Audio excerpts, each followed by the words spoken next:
Okay, so after how many years? Almost 18 years.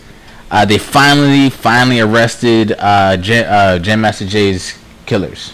Clap that up. Yeah. Yep. Finally.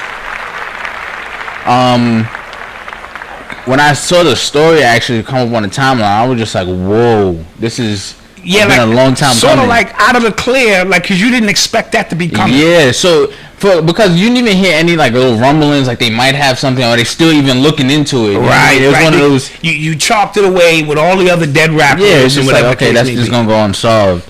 And they got two people. One person was already locked up for something, and they indicted him, and they picked up somebody else. And that's big, man. And one of the guys who they arrested, Jordan, KD Jordan or something, I knew his pops. His pop's name was Big D.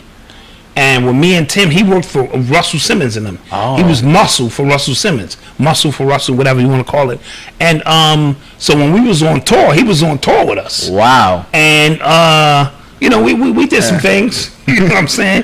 We did some things. Come to find out he was a CI. He was a confident informant. So I did not know that during that time, but I do know at one point he got on the wrong side of Russell, and Russell owed him some money, and so long story short, okay. Real interesting stuff. The whole time they said he was an informant since 1980. I met him in 1990. Whoa, you know what I'm saying? And he was a cool dude. You know what I'm saying? I mean, I wouldn't know what a goddamn informant looked like. You know what I'm saying? Yeah.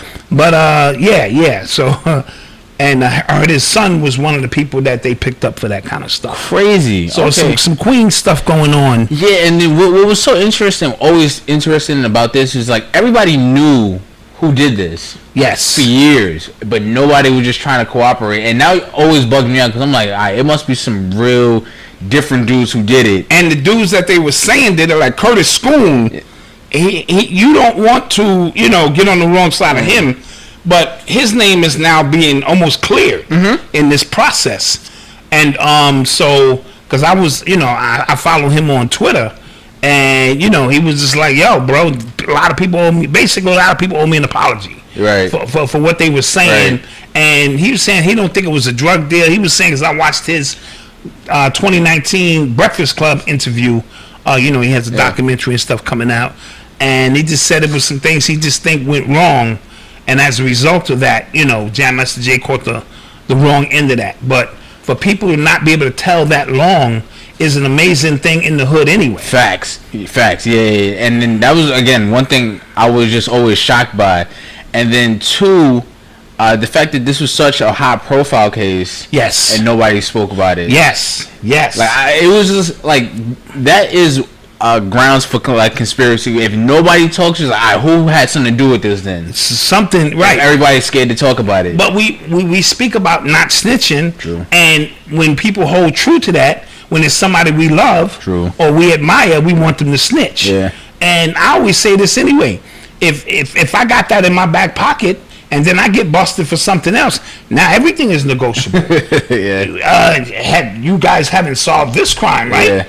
I may have some information. Yeah. You know how that stuff goes. You know what I mean? So it really boils down and back to Schoon, who said the only reason his name got implemented is because somebody whispered in Big D's ear, knowing that he was an informant. They knew he was going to run back to the Popo. And he did. Got you. And implicate him in the case. So what's that book out? Queens Reign Supreme. Kind of told bits and pieces of all of their stories. And Donald Francois, who was my road manager, he was also in that book. So it's a lot of things that went down. You know what's crazy? That moment kind of shifted history for a lot of people because 50 Cent was under him. It was a lot of stuff that kind of happened that didn't happen because he got killed. Right, and some people even at one point was insinuating that it was industry beef. Yeah. You know what I'm saying? With Leo Cohen. Well, it was people that was saying that 50 Cent had something to do with that, if you remember. Or it was one of 50 Cent's beats or something, and he got caught up into it. And a lot of them things you got to clean up before you can move on to the next level of what you're doing. And that's not to suggest that 50 had anything to do with that. But Queens is a fascinating that whole family it is. out in Queens and how they did business with Supreme, because at one point they even tried to say Supreme was in on that. So that whole Queens thing is really a fascinating story, and people have told bits and pieces of it, but the whole story is got to be something movie-like. You know what I mean? Now, what are the chances for some other unsolved killings to be solved? That's the great question. Is this a sign of the times? Yeah. Is this, like we always say, we're in the age of revealing? It's 2020, and because if that's going to get the ball rolling, it's going to be a lot of people going to jail. A lot of people. You know what I mean? So it's interesting to see how all of this stuff plays out. So big up to Jam Master Jay's family. I know, for this some closure, for some closure, at least moving forward, because for 18 years you looking people in their face and they know. Yeah. You know what I mean? That's got to be a very tough feeling. These people, how you doing, Miss? Mizell and this and that, and and then they know who who killed them. You know how the Biggie rhyme goes. You know what I'm saying? So that's good to hear, and hopefully justice will be served.